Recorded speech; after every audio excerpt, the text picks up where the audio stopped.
साथियों, हेलो दोस्तों, आज के इस वीडियो के माध्यम से एक बार पुनः स्वागत है सभी कैंडिडेटों का।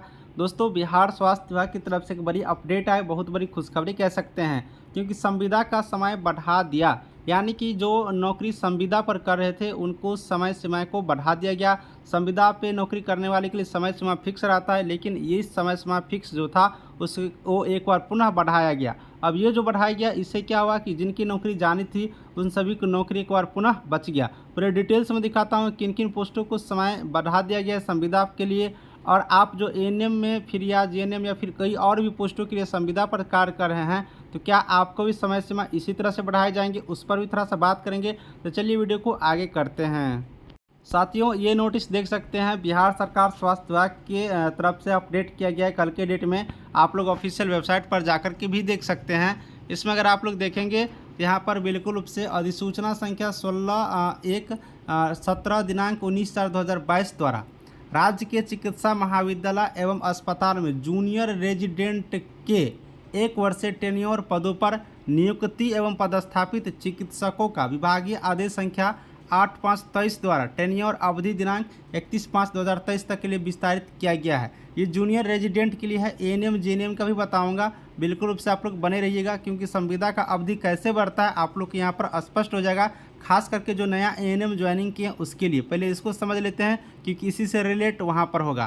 तो ये जो जूनियर रेजिडेंट के पद पर 1 वर्ष के लिए जो नौकरी में आए थे, जिनका अवधि 8/5/2023 तक के लिए दिया गया था, पुनः इसको बढ़ा करके 31/5/2023 तक विस्तारित किया गया था। अब क्या हुआ यहाँ पर कि जूनियर रेजिडेंट 1 वर्षों के लिए पुनः 15 से 51 पदों की वैकेंसी निकाला गया है, जो बिहार संयुक्त प्रवेश प्रतियोगिता परीक्षा परिषद पटना के द्वारा 24/5/2023 से 3/6/2023 तक डॉक्यूमेंट वेरिफिकेशन और काउंसलिंग की कार्रवाई की जा रही है, जिसके अनुशंसा शीघ्र प्राप्त होने वाली है। यानी कि ये तो पहले से जूनियर रेजिडेंट काम कर रहे थे, अब 15 से 51 पोस्टों के लिए नई वैकेंसी आ चुकी है, जिनका काउंसलिंग हो रहा है इस डेट के बीच और डॉक्यूमेंट वेरिफिकेशन हो रहा है। अब ये इसकी अनुशंसा डिपार्टमेंट को जल्दी मिलेगा, यानी कि इतने ही कैंडिडेट इन लोगों को डिपार्टमेंट को जल्दी मिल जाएंगे।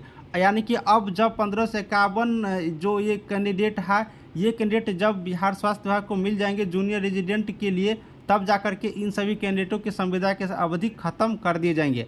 यानी कुल मिलाकर के अगर बात करिएगा तो यहाँ पर 1 वर्ष टेन्योर पदों पर नियुक्त चिकित्सकों का टेन्योर अवधि नए जूनियर रेजिडेंट के नियुक्त होने तक के लिए विस्तारित किया जाता है। यानी कि इन लोगों के लिए 1 वर्ष के लिए पुनः टेन्योर की अवधि यानी कि संविदा की अवधि बढ़ा दिया गया है, या फिर जब तक नया जूनियर रेजिडेंट नहीं ज्वाइन कर लेते हैं तब तक के लिए इन लोगों को बढ़ा दिया गया है। तो चलिए, खुशखबरी है कि 1 वर्ष और इन लोगों का नौकरी यहाँ पर बढ़ गया। अब बात करते हैं दोस्तों कि अभी बहुत सारे कैंडिडेट जैसे कि 8,853 एएनएम का ज्वाइनिंग हुआ है, या फिर इनसे पहले 865 एएनएम का ज्वाइनिंग हुआ था, तो वो लोग भी संविदा पर है। लेकिन आप लोग को परेशान नहीं होना है, क्योंकि आप लोग एनएचएम के तहत ज्वाइन किए हैं। एनएचएम के तहत ज्वाइन किए हैं आप जितने भी कैंडिडेट हैं, वो सब कैंडिडेट एनएचएम की तरफ नेशनल हेल्थ मिशन के तहत ज्वाइन किए हैं। तो आप लोग को ऑलरेडी नौकरी 60 वर्षों की है, बशर्ते आप लोग अच्छा से कार्य करते रहिएगा। संविदा पर ही है, लेकिन आप लोग को धीरे धीरे बढ़ा करके 60 वर्षों तक नौकरी है, तो आप लोग को परेशानी होने की जरूरत नहीं है। लेकिन बढ़ता है इसी तरह से 1 वर्षों के लिए, फिर 2 वर्षों के लिए, फिर 3 वर्षों के लिए, इसी तरह से सिस्टम के अकॉर्डिंग आपका संविदा की टाइमिंग बढ़ते जाएगा और आप लोग 60 वर्षों तक नौकरी करेंगे। वहीं अगर आप लोग को बीच में परमानेंट वैकेंसी निकलती है, तो इस संविदा अवधि में जो कार्य कर रहिएगा उसका 1 वर्षों का 5 अंक पॉइंट दे करके आपको वहाँ पर फ़ायदा मिलते हैं। इस तरह से ही संविदा वाले को फ़ायदा मिलता है और टाइम पीरियड बढ़ते हैं। चलिए, खुशखबरी है खास करके जूनियर रेजिडेंट के लिए कि 1 वर्षों के टेन्योर अवधि बढ़ गया है और नई वैकेंसी 15 से 51 पोस्ट भी आ चुकी है, जिनकी काउंसलिंग डॉक्यूमेंट वेरिफिकेशन यहाँ पर की जा रही है। चलिए, इसी तरह से स्वास्थ्य विभाग से रिलेटेड कोई नई अपडेट, नई जानकारी आती है तो सबसे पहले जानकारी प्राप्त करने के लिए सब्सक्राइब करें चैनल को और सपोर्ट करिए जल्दी जल्दी सब्सक्राइब करके। अच्छा लगा होगा ना तो लाइक कर दीजिएगा वीडियो को। मिलूंगा नेक्स्ट वीडियो में। Thank you.